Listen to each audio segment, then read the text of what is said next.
இன்றைக்கு எங்கே இருக்கிறார் உங்க அப்பான்னு ஒரு தற்கூரி கேட்கிறாருன்னா, ஏன்னா முதலமைச்சர் எப்படி இருக்காரு அப்படிதான் மேல ஆகும். ஒரு அளவும் தெரிய மாட்டேங்குது. இன்னைக்கு ஒரு கொலை நடந்திருக்கேன்னு கேட்கறாங்க. அட்மினிஸ்ட்ரேட்டிவா கேள்வி கேளுங்க, பொலிட்டிக்கலா என்கிட்ட கேட்காது.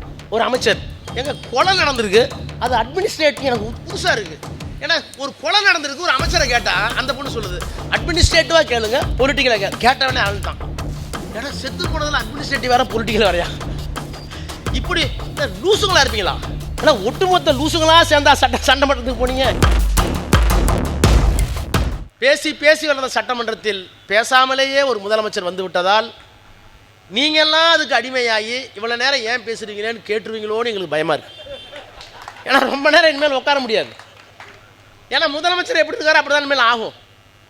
ஒரு அளவும் தெரிய மாட்டேங்குது.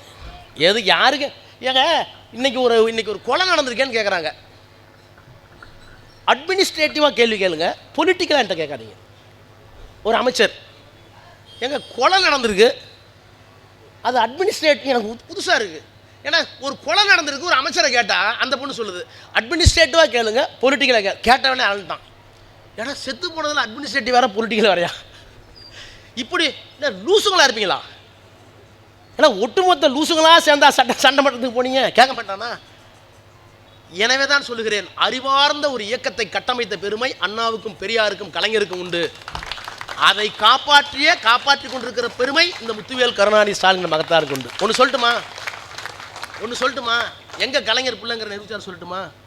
இப்போ கேட்குறானே டீலிமிட்டேஷனில் திமுக நிலைப்பாடு என்ன எங்களை கேட்குறான். எங்கள் ஊரில் ஒரு பழமொழி இருக்குது, 8 புள்ள பெற்றவளுக்கு தலைச்சம்புள்ள பெற்றவன் மருத்துவம் பார்த்தாலாம். 8 புள்ள பெற்றவளுக்கு தலைச்சம்புள்ள பெற்ற வந்து மருத்துவம் பார்த்தாலாமா? டேய், எங்கள் டீலிமிட்டேஷன் யாருன்னு தெரியுமா?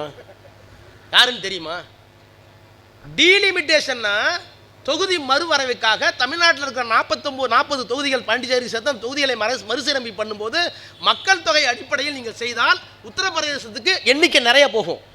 நாங்கள் குடும்ப கட்டுப்பாடு பண்ணிக்கிட்டோம், ஒரு புள்ள ஒரு பொண்ணுன்னு வச்சுக்கிட்டோம். ஆனால் அவன் 7 புள்ளன்னு வரவதன்னு பெற்றுக்கிட்டு இருக்கான். அவனுக்கு நாடாளுமன்ற உறுப்பினர்களுடைய எண்ணிக்கை கூட எங்களுக்கு குறையும். இதை தெளிவுபடுத்த வேண்டும். மக்கள் தொகை அடிப்படையில் தான் நீ எம்பின்னு சொன்னால் தமிழ்நாடு பாதிக்கும், எங்களுக்கு நம்பர் குறைஞ்சிரும். எங்களுக்கு நம்பர் குறைஞ்சிட்டா நீ எதுவும் தரமாட்ட பார்லிமெண்ட்டில், எங்களுக்கு சக்தி எல்லாம் போயிடும். இதற்காக 5 மாநிலத்தினுடைய முதலமைச்சர்களை கூட்டிகிட்டு வந்து அதுக்கு ஒரு எதிர்ப்பு மாநாடு போட்டு இந்த தொகுதி மறுவரை தவறு என்று தீர்மானம் போட்ட ஒரே மாநில கட்சி, அரசியல் கட்சி முத்துவேல் கருணாநிதி ஸ்டாலின் தலைவர் கட்சி தான். இன்னொன்று சொல்லட்டுமா, தேஜஸ்வி யாதவ் பீகார் மாநிலத்துடைய எதிர்க்கட்சி தலைவர், அவர் மேட்டுப்பாளையத்துக்கு வந்தார் பிரச்சாரத்துக்கு. நம்ம தலைவரும் கலந்துக்கிட்டார். அப்போ அவர் முதலமைச்சர்.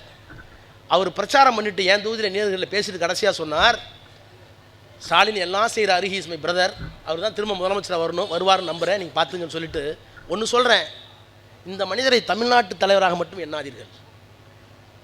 எங்களுக்கெல்லாம் தொகுதி மறுவரை பற்றி ஒன்றுமே தெரியல. நாங்கள்லாம் மக்கள் தொகை அடிப்படையில் பீகாருக்கும் கூட வரும், உத்தரப்பிரதேசம் கூட வரும், எல்லாத்துக்கும் கூட வரும். ஆனால் அப்படி கூட வந்தால் அதனுடைய பாதிப்பு பின்னாளில் என்னவாக இருக்கும், எப்படி அதை பிஜேபி பயன்படுத்தி கொள்ளும்? ஒரு 4-5-10 இடையில ஒரு 4-5 மாநிலத்தில் மட்டுமே பிஜேபி வெற்றி பெற்றால் ஒட்டுமொத்த இந்தியாவையும் தன்னுடைய காலையிலே போட்டு மொழியை, பண்பாட்டை, மாநில உரிமைகளை எப்படியெல்லாம் சிதைப்பார்கள் என்பதை எங்களுக்கு கற்றுக் கொடுத்து கண் திறந்த பெருமை இந்த தலைவருக்கு தான் உண்டு. எனவே அந்த பில்லை தோக்கடின்னு முடிவு பண்ணோம். இந்த ஆட்சி வந்ததிலிருந்து அமித்ஷாவுக்கோ மோடிக்கோ நாடாளுமன்றத்தில் தோல்வி என்பதே கிடையாது. எல்லா பில்லையும் பாஸ் பண்ணிட்டே போவாங்க. ஆனால் இந்த பில் அரசியல் சட்ட பில்ங்கிறதுனால நேரடியாக ஓட்டு போடணும். அப்படி ஓட்டு போடுகிற போது இந்த டீலிமிட்டேஷன் தொகுதி மறுவரை சட்டத்தை தோற்கடிக்க வேண்டும் என்று எங்களுக்கு தெரியாது, எங்களுக்கு புரியல, எங்களுக்கு விளங்க வைத்து இந்த தலைவன் சொல்லிதான் அந்த சட்டத்தை அமித்ஷா உட்காந்துருக்காரு, பிரதமர் மோடி உட்காந்துருக்காரு, உள்ளே வரும்போது திமிரா வந்தாங்க, அந்த சட்டத்தை கொண்டு வந்தாங்க. நாங்கள்லாம் எதிர்த்து ஓட்டு போடணும்னு நினைக்கல. கதறினாங்க. நீங்களுமா ஸ்டாலின் பேச்சை கேட்குறீங்க, அகிலேஷ் யாதவ் ஸ்டாலின் பேச்சை கேட்குறீங்க, தேஜவி நீங்களாம் ஸ்டாலின் பேச்சை கேட்குறீங்க, ஏன் அப்படி கெட்டு போறீங்க? இதெல்லாம் பேசுகிறார் அமித்ஷா. தோற்கடிக்கப்பட்டதற்கு பிறகு முதலாக அவர் முகத்தில் கரியை பூசிய பெருமை இந்த கழகத்திற்குத்தான் உண்டு என்று சொல்லிவிட்டு சொன்னார். எல்லோரும் எழுந்து நின்று ஒரு நிமிடம் அந்த மனிதருக்கு வணக்கம் வையுங்கள் என்று சொல்லி எல்லாரும் எந்திரிச்சு நின்னோம். மேட்டுப்பாளையத்தில் எல்லாரும் எந்திரிச்சு நின்று வணங்கி அந்த மனிதன் இன்றைக்கு எங்கே இருக்கிறார் உங்கள் அப்பான்னு ஒரு தற்கூரி கேட்குறாருன்னா அதை தமிழ்நாடு பார்த்துக்கிட்டு இருக்குன்னா வெட்கம் இருந்தால், சூடு இருந்தால், சொரணம் இருந்தால் வருகின்ற நாடாளுமன்ற தேர்தலில் அவர்களை வீட்டுக்கு அனுப்புங்கள். நாடாளுமன்றத்தை கைப்பற்றி அதற்கு பிறகு இவர்கள் யார் என்பதை நாம் நிரூபிப்போம். அதற்காக உழையுங்கள்.